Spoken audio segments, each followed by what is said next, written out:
نحمده ونصلي على رسوله الكريم اما بعد فاعوذ باللہ من الشیطان الرجیم بسم اللہ الرحمن الرحیم۔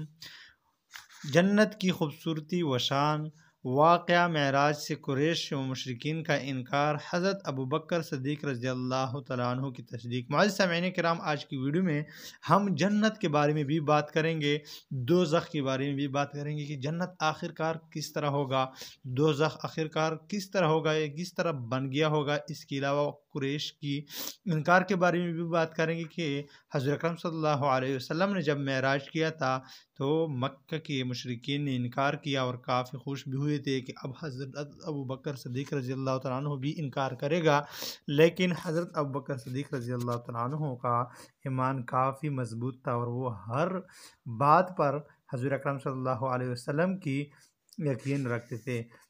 حضور صلی اللہ علیہ وسلم فرماتے ہیں کہ جنت کی 4 دیواری سونے کی ہے، جنت کا دروازہ 40 برس کے راستے چوڑا ہے، جنت میں موتی کے خیمے ہیں، زمین کی مٹی خالص مشک کی ہے۔ فرماتے ہیں جنت میں ایک موتی کا قبہ دیکھا جس کے اندر جنت کی نہریں، دودھ، شراب، شہد، پانی جاری ہے۔ حضور صلی اللہ علیہ وسلم فرماتے ہیں کہ میں نے جنت میں سرخ یاقوت کا محل دیکھا جس کے نیچے جاری نہر کے کنارے ایک حور منہ دھو رہی ہے۔ پوچھا ہے کہ اس کا محل ہے؟ عرض کیا یہ عمر بن خطاب رضی اللہ تعالیٰ عنہ کا ہے۔ فرمایا عمر رضی اللہ تعالیٰ عنہ کی حیا اور غیرت یاد آئی، اس لیے میں اس محل میں داخل نہ ہوا۔ جنت کے عجائبات دیکھنے کے بعد دوزخ بھی دیکھی، العیاذ باللہ، خچر کے برابر بچھو اور اونٹوں کے برابر سانپ، لوہے کی چکیاں، پہاڑوں کے برابر جن میں دوزخیوں کو پسا جائے گا۔ اس کے بعد حضور صلی اللہ علیہ وسلم نے بیت المقدس کی طرف نزول فرمایا، براق پر سوار ہو کر مکہ معظمہ کی طرف روانہ ہوئے۔ روحا مقام پر ایک قافلہ ملا، پھر راستے میں ایک اور قافلہ ملا۔ یہ سب واقعات دیکھ کر صبح صادق کے وقت حضور صلی اللہ علیہ وسلم مکہ معظمہ میں مہانی کے گھر تشریف لائے اور مہانی رضی اللہ تعالیٰ عنہ سے سب ماجرا بیان کیا۔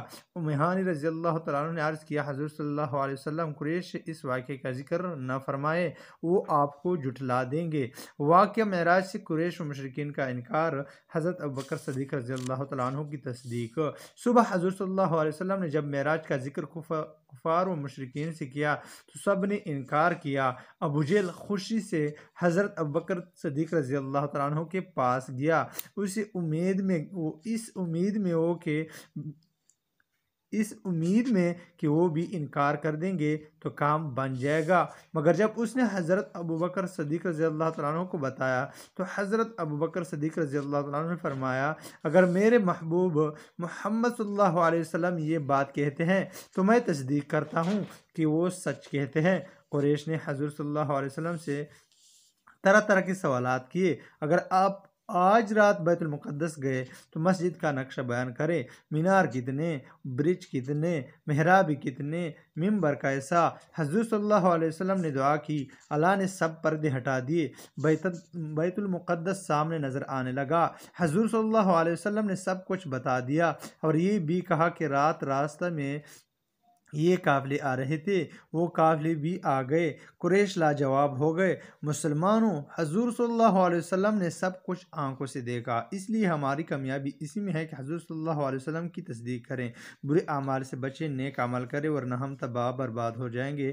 حق تعالی شانہ نے واقعہ معراج کو لفظ سبحان سے فرمایا جس کے معنی پاک ہے، یعنی وہ ہر عجز و ناممکن سے پاک ہے، ہر کمزوری سے پاک ہے، سب کچھ کر سکتا ہے۔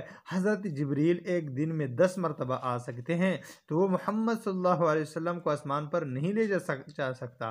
پھر فرمایا سمیع بصیر کہ وہ سننے والا، جاننے والا ہے کہ لوگ یہ واقعہ سن کر کیا کچھ اشکالات پیش کریں گے۔ بصیر دیکھ رہا ہے کہ کون تصدیق کر رہا ہے، کون جھٹلا رہا ہے۔ وآخر دعوانا الحمدللہ رب العالمین۔